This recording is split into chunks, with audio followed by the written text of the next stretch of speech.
anything that is routine, AI will automate. Yeah, that is very clear. It's Indian talent in the valley, also Indian talent is doing it.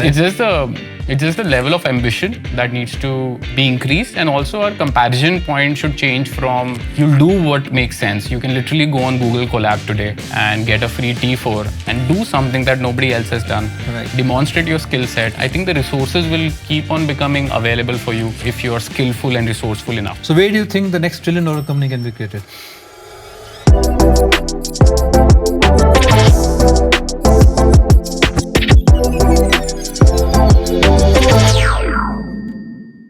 So welcome to the 6th episode of Next Big Opportunity.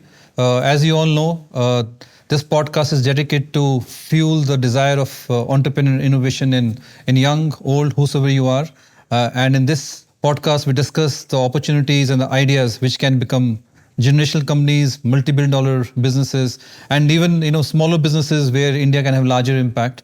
And I'm glad to have Paras with me today. I have known Paras for almost more than a decade.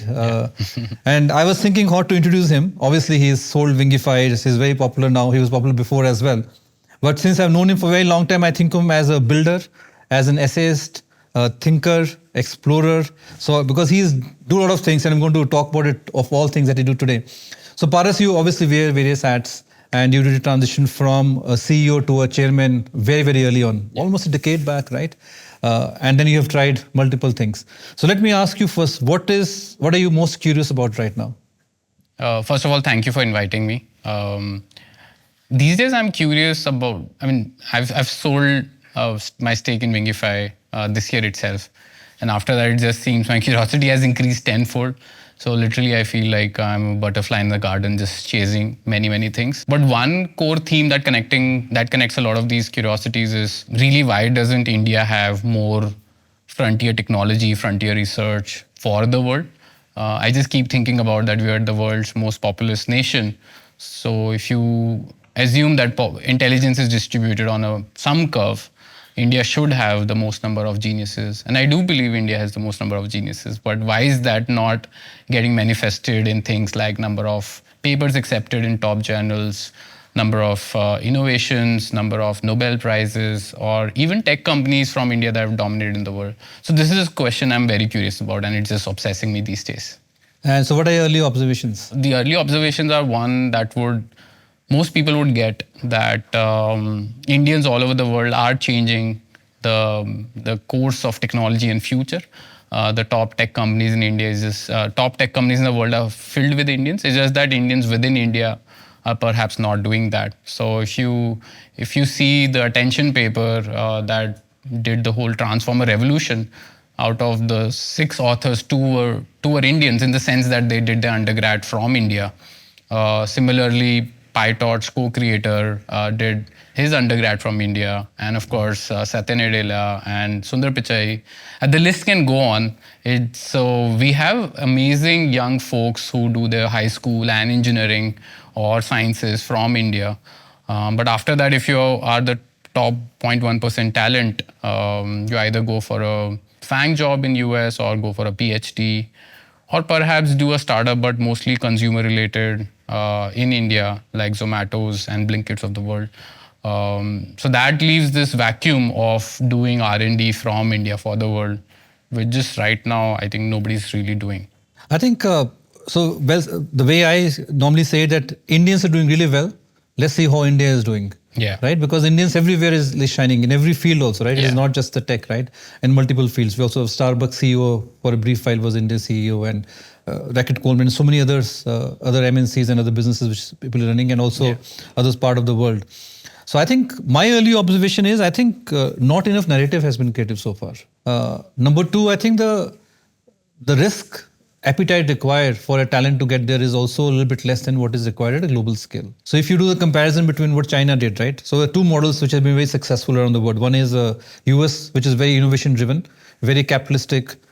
People in the valley or the venture capitalism valley take huge risks, and the risk produces really good outcomes, right? And then they surround themselves with the best talent in that very concentrated area.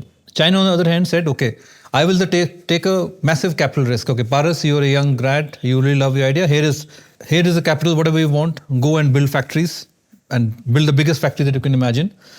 And that has really unleashed the Chinese population to do what they've done today. I think India has that gap. What do you think?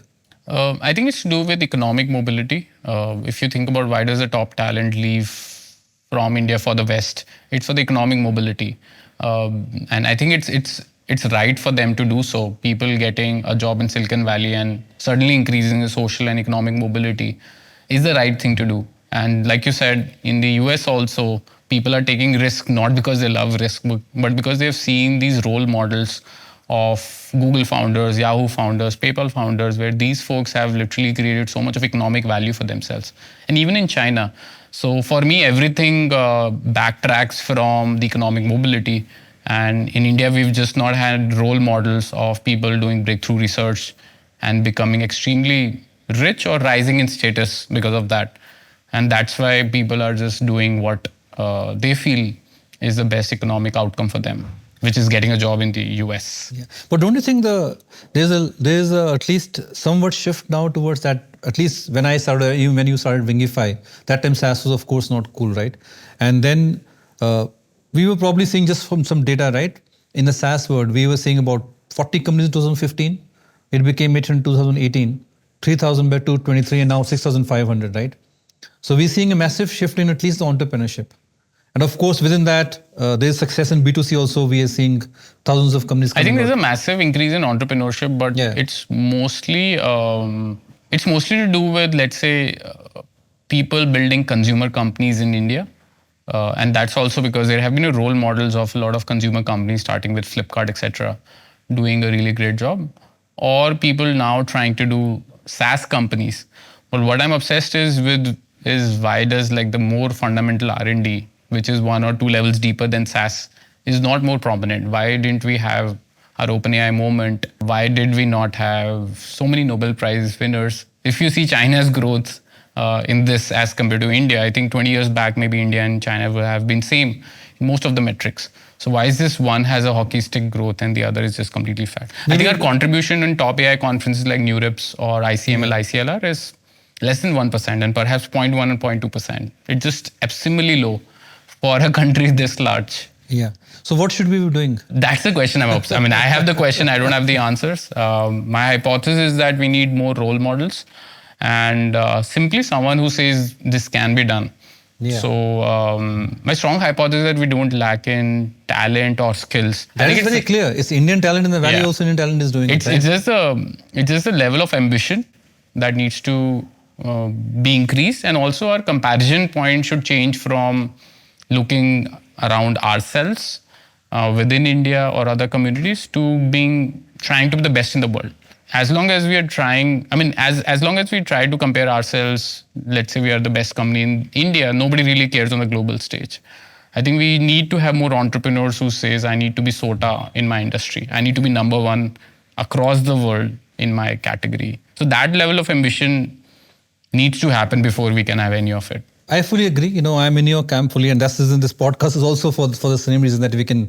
The scale of ambition, I think, determines also the scale of output later on, because you start building the design around it, right? Yeah. So if the college student is listening to it, somebody pass out from a great research background or engineering background or otherwise, so what he or she should do to really look at the benchmark of ambition?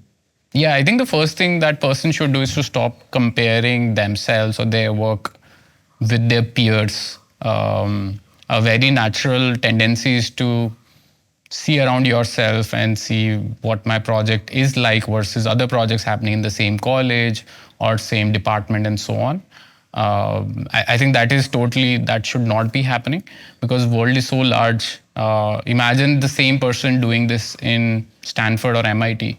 The quality bar that they're comparing themselves against is probably 10x higher versus what the quality bar people would be comparing here, just because of historical reasons.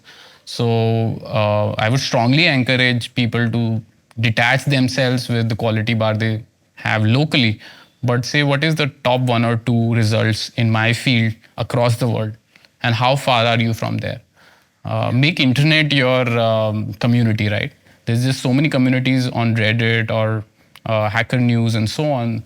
compare yourself with these folks. So let's take an example. Let's say you and I are creating a company, co-founder, right? So let's take an area. Let's say we want to create a frontier model, right? That's what I think India is trying to solve right now. Yeah. Especially after Deepseek, there's a massive movement and there's a confidence that we can also do it, right? So let's say you and I decide that we'll put our own money. Okay, let's not go to even the VCs to get the money. We have enough money to invest at least in the first phase of the business. So I'm just doing this example to tell people what can be done, right? So we're going to think, okay, OpenAI is the best frontier model today, which is most successful in terms of revenue. Deepseek has beaten them in some benchmarks, right? So what we'll do, we'll do the comparison with the top model first, right? Yeah, so I would first be very wary of getting into the trap of thinking I need to build an indic LLM. Yeah. I think there's value in it, but there is limited value in it. Not all AI researchers in India should be making indic models. So if I were to do it, I would pick a benchmark, and it doesn't have to be necessarily beating OpenAI at everything. Yeah. But I would pick a benchmark that I'm confident of making progress on, and it could be a benchmark, could be related to efficiency. For example, could you build the cheapest and the highest quality voice model with the least latency? Yeah. If I pick this benchmark, then I would say I need to be number one on this benchmark across the world. I would do the literature survey. I would see, is the score 50 today, 60, 70? I need to get more than that. Unless it becomes state of the art in the world, then I would say there's no point in really sort of doing anything else. So most of the time now, let's say I'm discussing as a co-founder to you now, right? So most of the time struggle will happen, what are you going to pick, right? Because the knowledge pool of what you should pick also determines the outcome they're going to get, right? Yeah. So but in voice versus image versus multimodal or the next generation of architecture within the foundation model, right? So how do you go about deciding what to pick? I would not compete head to head. I don't think anybody wins in head-to-head competition. There's this Peter Thiel's famous quote, competition is for losers. Yeah. And this is also like the classic marketing 101. So I would really try to be different in the sense of try to very strategically map what are the top labs pursuing and what are the areas they're overlooking. Yeah. Even the biggest of companies overlooks many, in fact, by definition, they would overlook infinitely other areas because they are just focused on one or two areas. It's going to happen in the AI world more because everybody's trying to also in a race, right? Yeah. So they will overlook some large areas which they think are not important today. And I mean, if you think about it, the world is full of this AI-shaped holes. I really like this phrase, wherein you can plug in AI into many, many problems, almost infinite number of problems or domains, and try to make progress there. Okay, so let's say we, after a lot of discussion and even arguments, we pick up the space. What do we do next? I mean, So let's say we pick, so just for the argument's sake, example's sake, we pick this, let's play the cheapest and the most efficient voice model. Yeah. Including Indic language and everything put together. So then what do we do next? Yeah, so you start with doing literature survey. You start by seeing what existing alternatives are. And more often than not, I think you will find that some of the alternatives, in fact, most of the alternatives are probably academically driven, where the incentives are to, let's say, publish a paper.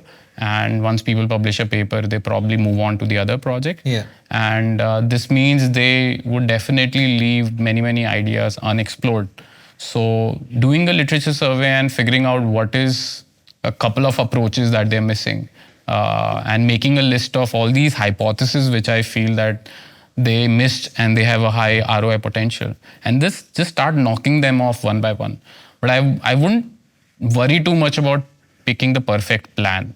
In fact, I really believe in this idea of you just chase the threads of your curiosities, and once you explore 10% of it, the rest 90% plan becomes actually 900%. So more and more things will keep on opening up. But so we'll do literature survey, we read the best research, and then what? What is you just put your head down and start building stuff. This is what Deepseek did. Yeah. It's not like people like you and me and other people who are in, let's say, engineering college. These are the folks. I know, they're all young team who started. Everyone is a human. Yeah. So in that sense, all it's required is to put down, study things, just keep knocking at the problem until something cracks.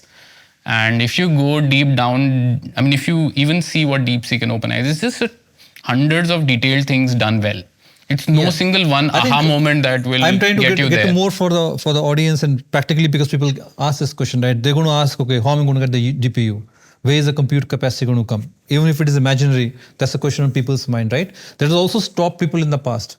So before DeepSeek came, people thought you needed massive billions of dollars to train the data. Yeah. You need compute capacity, which India obviously doesn't have access to so far. Government, of course, thankfully is offering some now. Yeah, but you'll always start with doing things that are on the edge of your resource availability. Yeah. You'll not say, I mean, you can't just say, I'm not training a DeepSeek-like model because I don't have $50 million. That doesn't make sense. Yeah. You'll do what makes sense. You can literally go on Google Colab today and get a free T4 and do something that nobody else has done. Right. Demonstrate your skill set.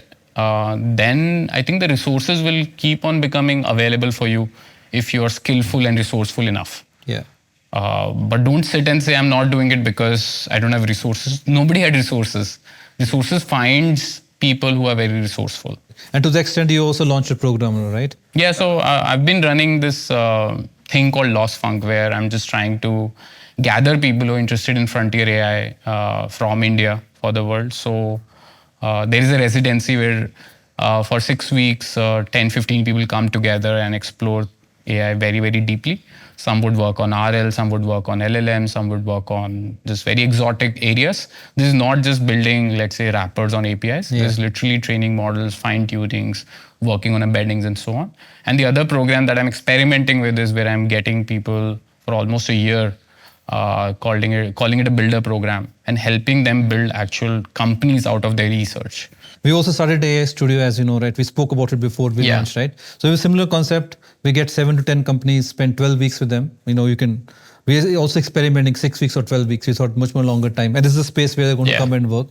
I think that's the right approach. I think all of us have to dirty their hands. Yeah. You can't say just fund and figure something out. My wish list really is there's so many engineering students in their 4th year thesis project, master students, PhDs who spend 5-6 years.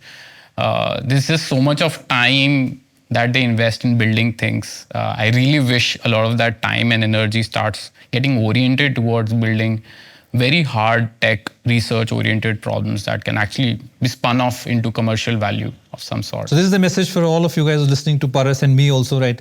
You can apply to both of us. We are like co-founders now, so we'll try and solve the problems. But I think he already has Lossfunk running for almost a year now. Yeah, it's been running for almost for a. But even if you don't apply, I think think of your next project as something where you want to beat some state-of-the-art benchmark in the world. So in the last 1 year of your experimentation, if I can say, use that word, what kind of things have you seen coming out? What are your early insights from the experiments in the last 1 year in Lossfunk or otherwise? I think my early insights are the world moves faster than what world is definitely move faster than what we are probably moving. So we've definitely had a lot of catch up in terms of understanding how models are trained, what fine tuning is, how deep learning works, and so on. But just that we assume we've bridged the gap in understanding. But by that time, let's say the US and China and OpenAIs and DeepSeeks have progressed even faster. So in that sense, while I'm happy, I think more and more people in India are understanding deep learning at a very technical level. But I think we have a very, very large gap to cover. So what are the few things that we can do to cover the gap faster? Because gap also grows with every single day we wait, right? I think something as simple as providing compute to engineering students. So sometimes, a lot of engineering students have approached me and said their college doesn't even give them 5,000 rupees of GPUs. And when they are somehow, students have been spending their own money to train their models and do research. And if they get some conference paper accept or a workshop paper accept, then the college doesn't sponsor them to go to conference. If students are not going to conferences and mingling for their own work that's accepted in these conferences, they're not getting sponsorships for them. I've had a number of people approach me. Then how are we are going to get mixed into international community? So I think government has done the right thing by starting out some of these things, but we need to accelerate this in a significant fashion.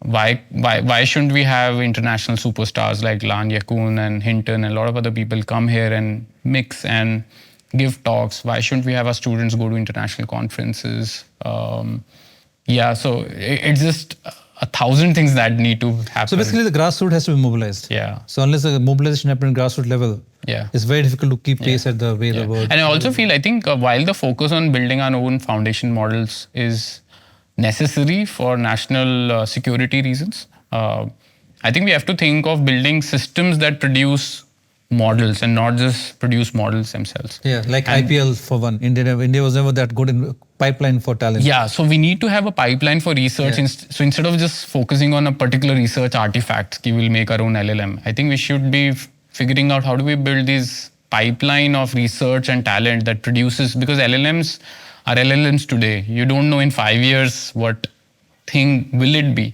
So we need to be ready for that future where. So in India can definitely start working on the 2.0 foundation models, right?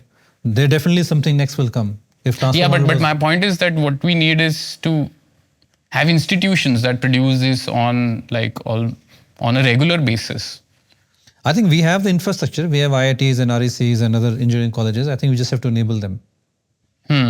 That's what we're talking about, right? So enablement comes through either giving. Well, let's see what China did. What China did was they had this, I think, 1,000 masters program or something, where the government literally got the top researchers in US who were of Chinese origin or Chinese descent and paid them the same or higher salary than they were getting and got them into US universities. So I know a lot of, let's say, meta researcher who would be getting $500,000 of package. They got them as lecturer and professor in US university. Unless that is happening in Indian universities, how would we really get at par? I think who's really inspiring the students? Who's really teaching them and pushing them to do breakthrough research? I'm seeing a little bit encouraged in Paras, at least that together I'm seeing that a lot of Indian origin PhDs and researchers actually want to tie with the Indian founders.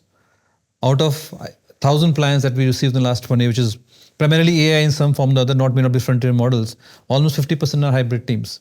So a lot of research PhDs in Berkeley, Stanford, they are very happy to come back home. The biggest motivation is they want to have a founder here so that they have some tie-up with India in some way or other, which they can travel.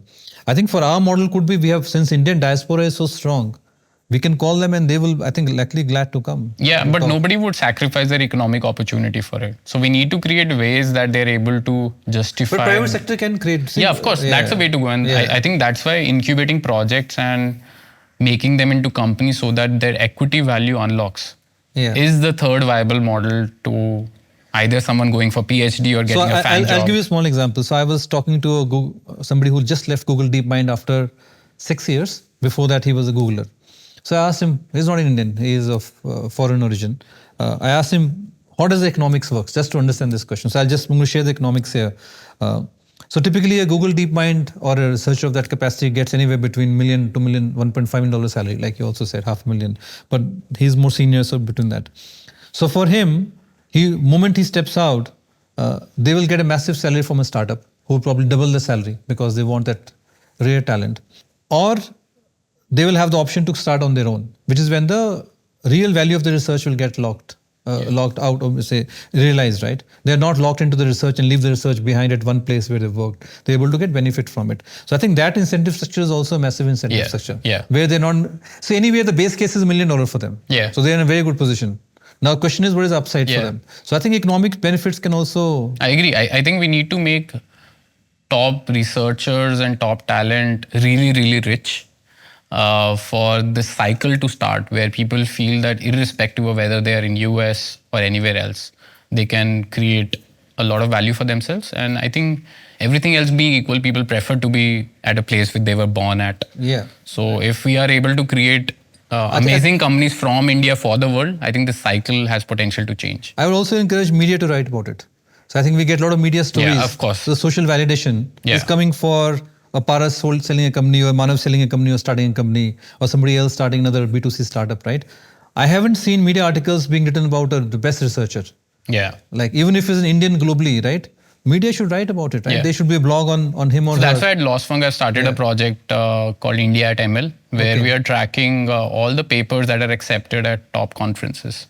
So literally the plan is to track. And by Indian authors, I mean Indians within the political boundaries of India, because Indians everywhere are writing top papers. So we are aggregating all these papers, and the plan is to just give them more and more recognition. And that's really great. I think a lot of Indian professors are also doing that, right? They're presenting and therefore winning also at some places. So I think if that's a good step towards enablement. I think second is social validation, and third is the economic value and economic unlock. I think that can also bring about a huge, I would say, wave of researcher diving into the business. and because we also have quantum computing to solve. Is frontier model not the only thing to solve, right? And there are a few more areas will start coming in. So I think that's a good place to understand, and this is a good framework for everybody who's listening to this podcast to think about how they should think, and they can always engage with you or me or anybody else to further brainstorm. But I think it's a good model to work on. So now let's switch gears into a little bit more application. This is all, people are going to say philosophically very good conversation, right? So since you are a builder, now I'm going to go down into your builder self, right? Which is where you've actually built a company, right? Not just a product. Yeah. And I know you built few products which didn't do well, but you've been building constantly for last decade and a half now. The fundamentals of how do you build a company change a little bit now? So for example, let's say we agree on an idea. Some idea comes, means an application, could be an AI tool, or could be a frontier model. Do you think the way we build companies should change, or has it changed? I think what's not changed is how value is created in the world. Yeah. The way value is created is if you address people's motivations in 10x better way versus how they are doing right now. So if the Uber succeeded because it had a 10x improvement over calling a taxi and haggling and so on. So the fundamentals of how you're addressing human desires in much better way versus alternatives, that never changes and it'll never change. But of course, I think now with AI, there's significant more leverage in terms of what small teams are able to achieve. So that's one thing I'm super excited about. That, in fact, not even small teams, a single individual. I think we'll have many stories of a single founder getting to 1 million, even 10 million ARR, which was unheard of a couple of years back, where you need a full stack team of salespeople, designers, product managers, engineers, and so on.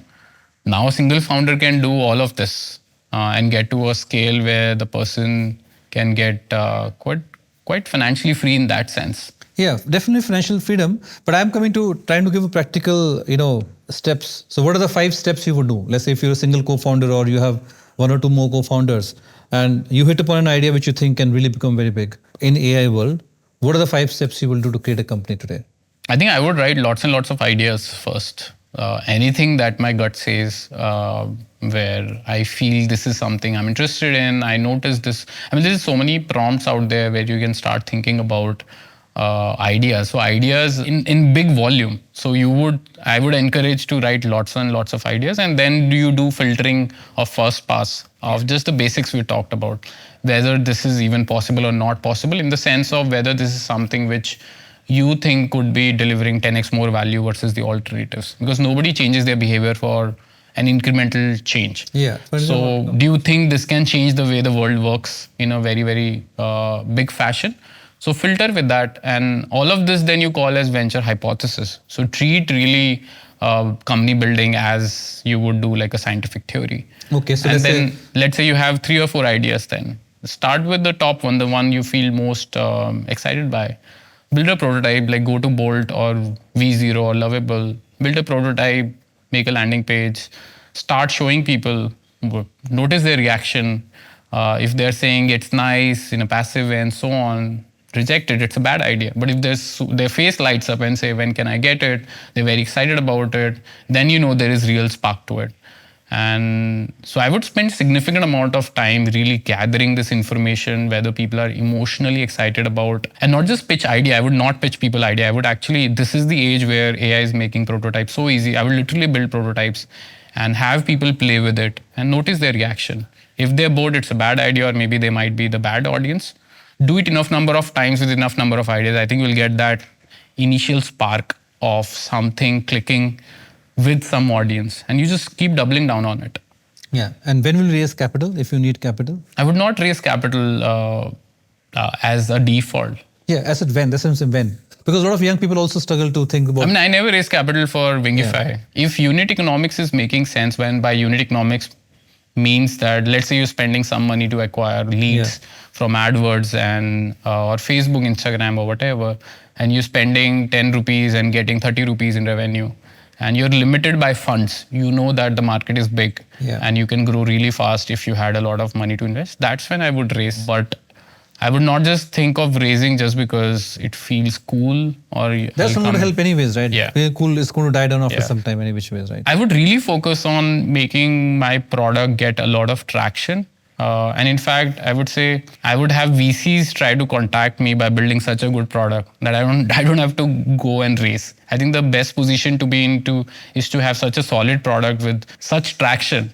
that VCs are trying to get meetings with you instead of the other way around. Yeah. So if you're trying to raise funding, I think you're doing fundamentally something a little You're competing wrong. with thousands of people at first place, right? Yeah. As Everyone against- is trying to raise yeah. funding. Instead, you need to be in a position where VCs are trying to invest in your business. Yeah. So product loves come to heart of it. That's what I'm just trying to summarize for everybody. So if you Nothing develop it- beats building a great product, and great product is not what you feel is a great product. It's where you're getting real world adoption and traction. It's a real evidence of what the world is saying about your product, not what you say about the product. And I guess if it doesn't work, then you fail fast and start something Of course, else. you start something else. You don't get attached to the idea. Yeah. Getting to product market fit is so complex that you can only do it via the iteration and experimentation. But why do you think so less number of people follow this path? This we have discussed it many times, right? People still try to get to funding first and then try to look at some idea. Then Because media talks about funding all the time. I really wanted to say that because I think It is true. true friends in media. I mean, as media well. does a job where people latch on to big numbers. Yeah. It's media's job to get click-throughs and sell ads. And how do you sell ads when you catch attention? How do you catch attention? Nobody's going to write a story on that XYZ product got YZ users. It's boring. It's useful but boring. But everyone would get attention, right? XYZ company raised Y $1 million. But that's not the right thing to do. It should be incidental to building a company. Yeah. The main focus has to be to build a great product and get users. Yeah, which customers love and continue Which to use customers love. and continue to use. Yeah, it. continue to use. Okay, so now if I have to ask you what you said, generate battery of ideas or mountain of ideas. Yeah. So what are the top 10 ideas in your mind right now? Top 10 hard problems which you think people In should fact, solve? I have a list of like almost 50 plus ideas. Okay, let's start with 10 and then we'll see if we can go to 50. No, but these are all ideas open source. Like I've put them on a I link. just want to and- discuss because everybody doesn't come to your site sometimes. So, so what are the top 10 in your mind? I mean, I will just throw a few. I random, don't have an ordering of Yeah, them. random. Yeah, for example, an idea like could you have instruction-tuned video analytics model, which means all the stores have CCTV cameras. And now the number one problem with video models is they need to be customized. Yeah. So why can't we have models where you can simply type what you want? For example, could you track the number of products sold, track how many people have come in the store, track when is the most amount of traffic happening? Why can't you just type in natural language what you want as a report from a video and you get that as video? Now this will be transformational in terms of getting just information out of physical spaces because we're littered with CCTV cameras and that information is just getting unused. We have humans watching here and there. But if you have a model that's able to get information out of it, which is business relevant, I think it's just going to... And also aggregation also be very, very powerful if you're able to aggregate that. The same model will work everywhere, no customization needed. Just like in Chat GPT, you type something and you get a response. Similar thing should happen with video as well. Interesting idea. Yeah. And similarly, for example, I'm very enthusiastic about voice-to-voice models, but right now they're super costly, they're high latency. Could you have models that run on your phone, which are So voice. edge LLMs, of course, obviously is the main thing to go. So, voice has also been one of my favorite areas. Why the cost is so high, and what is the cost you have to bring it down to be relevant to, let's say, India? I think it has to work on device. Yeah. If you have a model that works on device, it's literally free and cheap. And that's when a lot of value will start getting unlocked. I mean, right now, all the models are built for GPUs. Yeah. So you have to have a backend of an NVIDIA GPU, and phone obviously doesn't have it.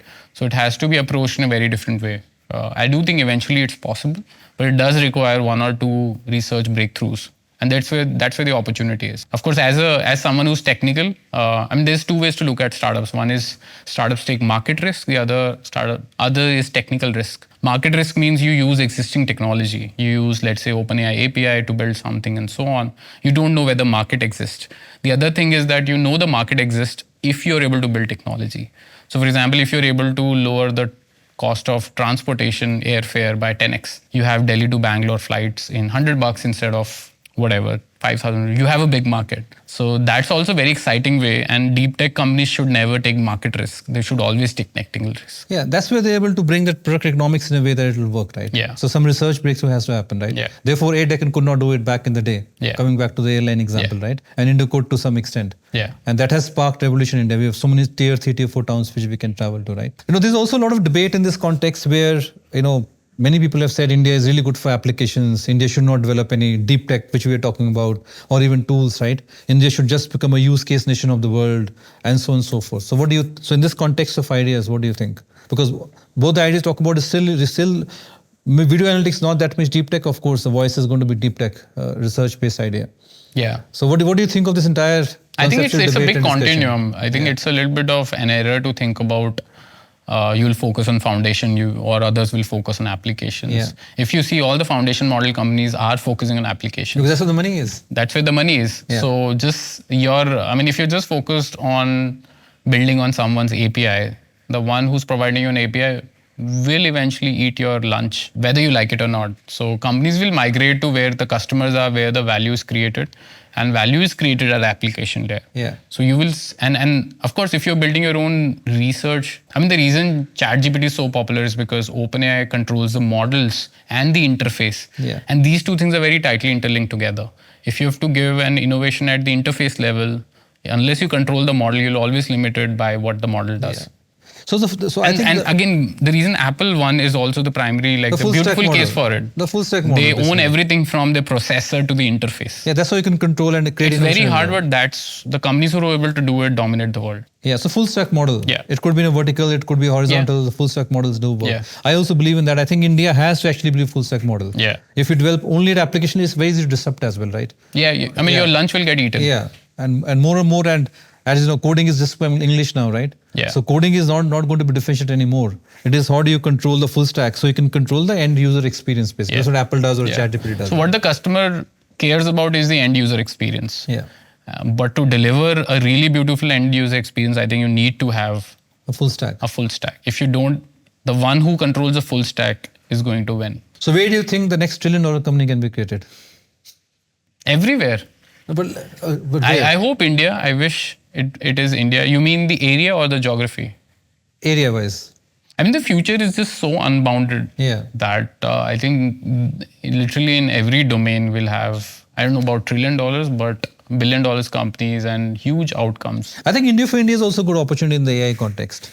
If somebody is able to break through this, if we had an OpenAI version just for India itself, that could itself would have opened a big market to start off. Yeah, but OpenAI of India will be OpenAI. If you've listened to OpenAI talk in Hindi, it's really good. And that's one of the things we miss that we... See, all the data, Indian data is belonging to all the Meta, Google and OpenAI, right? So that I'm simply saying... And in fact, for a model to talk good in Hindi, it has to know a lot of good English because the knowledge is language agnostic. So the larger the model, the better it is on very specific tasks as well. Right. And this is why general models end up beating specialized model in terms of performance. Yes, of course, for cost, specialized models are good because you take a slice of it. But if you purely care about performance, then the larger model, the one that's trained on more data. So you don't think a sovereign AI as a thesis is good for India? For building I think that's necessary for national security. But saying that because I'm in India, I'll be able to build better Indian models is something I don't believe in. Because everyone is playing with the same data. So do you have a different insight? Do you have a different data set? If not, what makes you believe that you'll perform better? Data set has to be different, I think. And that's where I think we lose. But where is that coming from? Yeah, we lose that. So today we have a lot of data sets sitting in with UPI, for example. The financial data set is very unique to India, right? That is not, I hope, is not accessible to all the players in the world. Yeah. So I think that is one thing. I think each company should think about what unique data set they have and how they can leverage it. Because that's the moat. Yeah. Not algorithm, not architecture, not compute, or not even funding if you have good use case. Yeah. But the data you've been sitting on with is where a lot of magic is. I get a lot of questions from friends who are not from technology. I'm going to ask you for that, right? So they ask, what is the difference between Deepseek and Chat GPT? Should they use Chat GPT? Should they use Deepseek? Purely from a consumer perspective. One is Chinese, and there's some skepticism all the time as to what technology is being used or where data is going, and one is OpenAI, right? So if you have to explain to a layman, right, and there's a lot of, that's the immediate need from a user perspective, but the larger, I think, fear in everybody's mind is what will happen to me or my business tomorrow, right? with the way the AI is moving in, right? Yeah. Especially the old economy businesses, which are not brick and mortar, knowledge-based businesses, right? They're all scared that they were managing a services-driven businesses, and now AI is coming in, replacing people step by step, function by function. So, what will you conceptually tell those people? How should they think about the businesses going forward? Their true mindset with regards to AI. Either you can love it, embrace it, or you can fear it. And if you fear it, you will not go anywhere. So instead of that, I think the only alternative is to embrace it with your full arms and try to just transform your whole business and market and industry and customers around it. Especially focusing on things that AI cannot do. You should literally make a list of what is that AI cannot do. AI cannot build trust, human to human. So that's something, if you have customer relationships that you've built over hundreds of years of trust, maybe in the family business, that's something you should double down upon, because everything in the back end and the knowledge work will get automated. So what is that only human can do? You should do more of it, and you should embrace AI, because there's obviously no alternative. It is here to stay. There's no choice. It's not a fad. Yeah, there's no choice. Love it or hate it, it's there. It's like internet. It just is, it's spread everywhere, like electricity, spread everywhere. So fundamental technologies, they just spread everywhere over a period of time. Absolutely. And now if you're a student, like my son who's in 10th grade, right? There's a big debate going on in parents as to, what they should do. Because in India, computer engineering or engineering or something with the medical sciences. Now with engineering especially, which is coding, which is primarily software development, is kind of over, at least the way I think, in the next 5-10 years from a career perspective, right? Unless you are a 10x or 100x engineers. Yeah. So how will you think about the careers in the next 5 to 10 years? I think basics are not going anywhere. So the basics of how do you think about a problem, how do you break it down, and that's what engineering does it really well. Engineering and sciences, where how you take a hard problem and break it down into pieces and solve those pieces one by one. That's something absolutely will be important going forward. And I think young people should build more. Yeah, of course, we would love to do that. But a lot of people think of jobs as well, right? And they get scared that if you go to do in engineering. But even in jobs, people who succeed work and think like an entrepreneur. Yeah, definitely. People who rise up from the ranks, take ownership, build things, ship things. So the basics of what kind of a personality world awards with more economic mobility always remains the same. It is the people who build things and deliver things that the world wants. Whether you're an entrepreneur or in a job, the way to rise up is to just build things for other people that they want. Yeah, so you have to be creator in one way or the other. Yeah, you have to be creative. Yeah, so that's what... the labels, entrepreneurs, job and leader, I think they are just labels. Yeah. But at the very core, to succeed professionally, you have to be a creator. Yeah, so word has tilted a lot towards creator. Say even till today, if you follow a job routine or a workflow, you're able to make decent living. Anything that is routine, AI will automate. Yeah. So routine to create is a big jump. Anything that you can encode in a data, which is specifically a routine, will get automated. Yeah, that means our school systems also have to change, coming back to the systems, right? Because school systems are very rote learning still. Yeah, that's why parents have a big responsibility to think about what kind of schools they are sending their kids to. Yeah. If you're still thinking the whole let's get sciences and then engineering and then job, I think that world is past gone. Yeah. So I think the question is, how do we therefore also train the young people to take more risk and be more creative, right? There's also a lot of risk involved in creation. You do something. I disagree. I think risk is totally in the head. Yeah, but it is in the head, it is there. It is, yeah, but it's totally unfounded. As a young 17-year-old, what's the risk you're really taking if you take a couple of years to build stuff and not work out? Nobody's really holding you accountable to change the world. Yeah. But in the rare probability you do end up changing the world, then that's amazing outcome, right? So there is so much of upside with so little downside that the risk is totally in your head, where people will say you failed. Who cares? So I think the people set is the key word. I think the social narrative also has to change. Yeah. I think the moment social narrative change, more people are going to feel very comfortable. I think more young ones should feel empowered to not care about what their friends or even parents and relatives are saying. We'll see how people take it, but I'm in your camp. I think this is the time for them to take risks, especially when the new world order is getting created in many ways, right? I mean, this world is just full of opportunity suddenly in last 2 years. The upside is 100x more than the downside. It's totally worth just create a number of things and see what works out. I know you're writing a book. I know when I wrote India SaaS 2.0, which is about 3 or 4 years back, you were just beginning to think about writing a book, and now it's getting launched next month or sometime. Yeah. So what is it about? Tell us something about it. So I used to write a lot of essays on my blog called Models for Founders. So they are about how do you think building a startup from first principles. Okay. So big book is compilation of all the thoughts on how do you approach building startups from first principles. It's called the Book of Clarity. Hopefully it should be out soon. So pretty excited because I'm a big book lover. Yeah, I know. I read a lot of books. So if you go to Paras' house ever, I went to his house a couple of times. I privileged going to his house. There's nothing but books on all the walls. There are no walls. There are only books and a couch, and you can just sit and read. And what did we play that day? I forgot the name of the game. With you and Akanksha, I forgot the name of the game. Yeah. So that's very, very, very nice to go to his home and be intellectually stimulated and immerse yourself into new thought processes. So give me an example of one concept that you spoke about or wrote about in your book. For example, the first chapter is about what does the world award, in the sense that what does capitalism really value? And my sense is that capitalism values things that are rare and valuable. Rare in the sense that you're doing something that nobody else is doing. It has to be different. And valuable in the sense that it has to address what people want to get done in their life. So thinking about ideas in terms of, and the third sort of Venn diagram intersection is what you're capable of. So think about really good ideas as what the world wants and what doesn't yet exist, and also what you're capable of doing. So the intersection of these three is where a lot of opportunity gets unlocked for you. Yeah, it's all for you. It's really great advice for all people, at least the young ones who are listening. I think if we can get insight early on, I'm really glad you wrote a book. They can all read and therefore understand more and go into depth of how they should think about these concepts going forward. Yeah. One thing which is my favorite topic is also mindfulness, right? As we build technology and as we live our lives in this world, and things are continuously changing in the last 10 years, and now in the last 2 years is a massive change, right?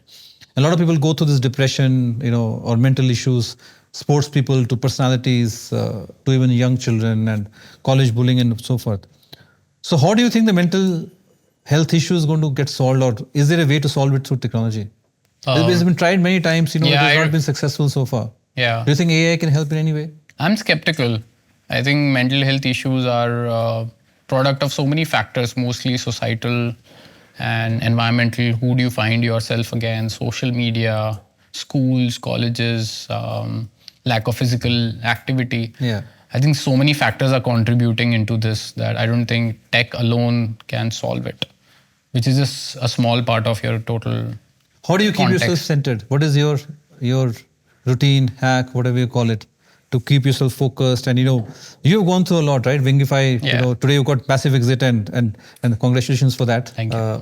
I think it's one of the rare exits of a bootstrap company of that scale of exit of $200 million, right? So while building and thinking through the exit, what is your mental model or techniques which you use to keep yourself centered and focus on what you really want to do? I try to not get attached to outcomes. Yeah. So how do you do that? What are the few techniques you use? I just keep reminding myself that actions are what matters, and that's what gives joy. And whenever you have an outcome, if you get obsessed with outcome, whether you get outcome or not, the time just keeps on moving on. So it's just an instance in time. So the trick is to have a lot of fun while you're doing things and do your best, do quality work, but the outcomes, you just leave it up to the world. There's so much of chance, luck involved that, I just have stopped caring about what happens to things that I get involved with or create. But that doesn't mean I don't give my best, but I try not to get attached with what happens. Yeah, that's very philosophical. It takes a lot of time to reach there. So what's your daily routine? I'm going to the last segment asking, what is your daily, how does your day typically looks like? So I wake up by around 8, have coffee and read a book. Then it's exercise for 1 hour. I do it on all weekdays. Then I start work by 10:30, 11. I don't take any meetings until 4 p.m. So it's just a lot of deep work for me. And deep work means I would read a paper or write something on the blog or watch a lecture. I don't even open my WhatsApp or Slack or anything. No notification, no emails. It's just... Till 4 o'clock. Yeah, uninterrupted block of time for myself to think. And I really enjoy it. And then after 4, maybe 1 or 2 meetings. I don't like to do a lot of meetings.